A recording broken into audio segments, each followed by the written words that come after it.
Drama serial حفاظ، جس میں آخر کار جو حفا تھی تزین محتشم سے، وہ حفگی تو دور ہو گئی کیونکہ اس نے سی سی ٹی وی فوٹیج دیکھ لی کہ کوئی بڑی سی گاڑی میں سے فلاش دینے آتا ہے اور یہ بڑی سی گاڑی محتشم کی نہیں ہے۔ یہاں پر وہ چہرہ نہیں دیکھ سکی کہ آخر کون ہے یہ، لیکن اب بہت جلد ریان خود اس کے سامنے آنے والا ہے۔ فی الحال تو تزین جا کر محتشم سے سوری کرتی ہے کہ سوری، میں نے سی سی ٹی وی فوٹیج دیکھی، وہ آپ نہیں تھے، میں نے آپ کو بہت شرمندہ کیا نا، آپ کے اسٹوڈنٹس کے سامنے بھی، میں معافی مانگتی ہوں۔ محتشم تو خوش ہو گیا کہ شکر ہے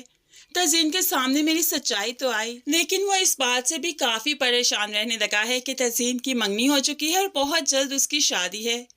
یہاں پر آج تزین نے آخر کار ریان کو دیکھ لیا جو پھول دینے آیا، تو تزین نے اسے دیکھ لیا، آگے بڑھ کر کہنے لگی، او ہیلو، ہو کون تم، کیوں مجھے پھول دینے آتے ہو؟ تو ایسے میں تزین کو ریان کہنے لگا، یاد نہیں آیا میں اس دن جو تم وہ گاڑی پہ ٹکرائی تھی، مجھے تم بہت اچھی لگی، میں تو تمہیں بھول نہیں پا رہا۔ تزین کو غصہ آ گیا، زوردار تھپڑ ریان کے منہ پر دے مارا اور غصے سے کہنے لگی، اب تو کبھی نہیں بھول پاؤ گے، جب بھولنے کی کوشش کرو گے یہ تھپڑ ضرور یاد آئے گا، اس کی گونج یاد آئے گی۔ اب ریان، جسے کبھی کسی نے اونچی آواز میں بات نہیں کی، وہ لوگ تو ہمیشہ محتشم کو ہی ڈراتے آئے ہیں، مارتے آئے ہیں، لیکن آج پہلا تھپڑ جو اپنی گال پر پڑا تو اب سمجھ آئی کہ اس کی اذیت کس قدر ہوا کرتی ہے۔ اب تو اس نے ٹھان لیا کہ تزین سے بدلہ لینا ہے، اس کو سرے بازار نیلام کرنا ہے، بہت برا حال کرنا ہے اس کا۔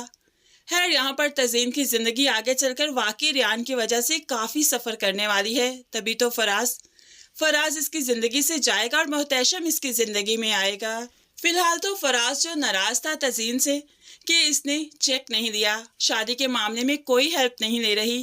حالانکہ اس نے 10 لاکھ کا چیک دیا کہ یہ لیجیے حالہ، آپ 2 شادیاں کرنے جا رہی ہیں، میری طرف سے کچھ ہیلپ لیجیے، میں بھی تو بیٹا ہوں، لیکن حالہ نے انکار کر دیا اور تزین نے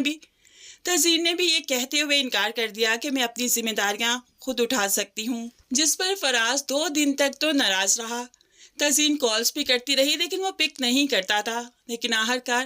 ایک دن وہ خود ہی تزین کو ریسٹورنٹ میں بلاتا ہے، ڈنر پر انوائٹ کرتا ہے، جس پر تزین حفقی کا اظہار کرتی ہے کہ دیکھو میں آ گئی نا، میں بھی تو ناراض ہو سکتی تھی، 2 دن سے کالز کر رہی ہوں لیکن تم پک نہیں کر رہے اور تم بلا وجہ ہی ناراض۔ تو فراز مسکراتے ہوئے کہنے لگا، میں بھی تو دور نہیں رہ سکتا، تبھی تو ناراضگی ختم کر کے آ گیا نا۔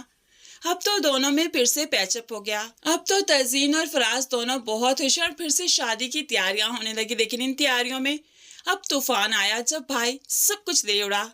اب تزین کا بھائی جو کہ اپنا کاروبار شروع کرنے کے لیے 25 لاکھ مانگ رہا تھا لیکن ماں کے پاس نہیں تھے، تو اس نے تزین سے کہا بھی تھا کہ سب کے لیے اسے ڈاکہ بھی ڈالنا پڑے تو وہ ضرور ڈالے گا، تو پھر بس گھر میں ڈاکہ ڈال لیا اس نے، ساری نقدی اور زیور لے کر فرار ہو گیا۔ ماں اور بہنوں کو پتا چلا تو وہ تو کانپ اٹھی کہ اب کیا ہوگا، 2 شادیاں ہیں اور سب کچھ غائب ہے، اب کیسے انتظامات ہوں گے؟ ظاہر سی بات ہے تزین صرف ایک اسکول میں جاب کرتی ہے اور پھر اس کے بعد انہیں ایک گھر کا رینٹ آتا ہے، ایسے میں ہی گزارا ہوتا ہے اور اتنے میں ہی انہوں نے شادیاں کرنی تھی، لیکن بھائی سب کچھ لے اڑا تو اب پریشانی تو بنتی ہے، لیکن اس سب میں ان کی ہیلپ اب فراز ہی کرنے والا ہے جو کہ حالہ کو کافی ناگوار گزرے گا۔